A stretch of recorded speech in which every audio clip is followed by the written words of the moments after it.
Pemirsa, Menteri Investasi yang juga Kepala Badan Koordinasi Penanaman Modal, Bahlil Lahadalia, menemui warga Pulau Rempang terkait polemik pengembangan kawasan Rempang Eco City.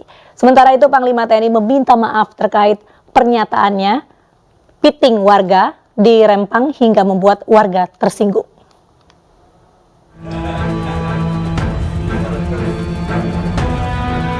Menteri Investasi Bahlil Lahadalia mengunjungi rumah tokoh masyarakat Rempang Gerisman Ahmad di Pantai Melayu, Pulau Rempang, Batam.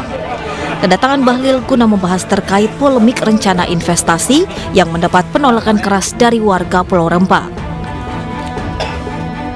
Kepada warga, Bahlil menyebut jika kedatangannya atas niat baik pemerintah menyelesaikan persoalan investasi yang berujung relokasi pada warga Pulau Rempang sekaligus mencari solusi hingga memastikan investasi di kawasan Rempang tetap berjalan tanpa mengenyampingkan hak-hak warga.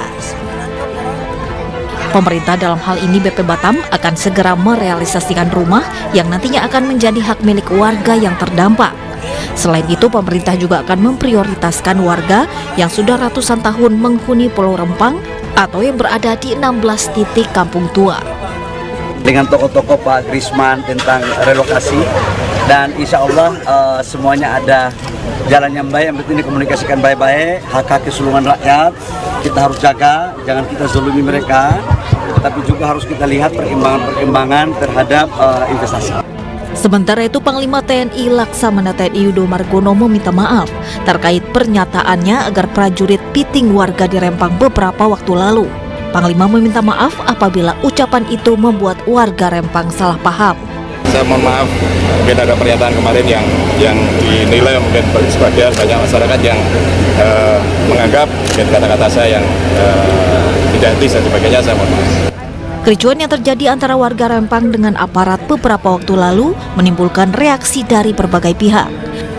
Ketua Bidang Kaderisasi dan Organisasi DPP Partai Perindo Yusuf Lakaseng menanggapi penyebab kekisruhan tersebut terjadi akibat adanya komunikasi yang tidak tuntas antara pemerintah dengan warga Rempang. Jadi tenggat waktu 28 September menurut saya ojo ke susu ya Pak Jokowi, Pak Menteri Bahlil, Pemda di Batam lakukan dialog yang sedalam-dalamnya, pendekatan dari hati ke hati.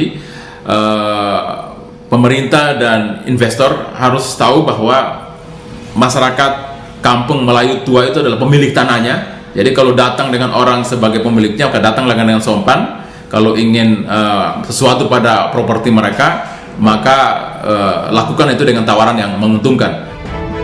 Sebelumnya kondisi Batam sempat memanas pasca penolakan warga Rempang terkait rencana investasi yang menggandeng perusahaan raksasa asal Cina. Dalam site plan ada 16 titik kampung tua yang akan terkena imbas dari pembangunan tersebut.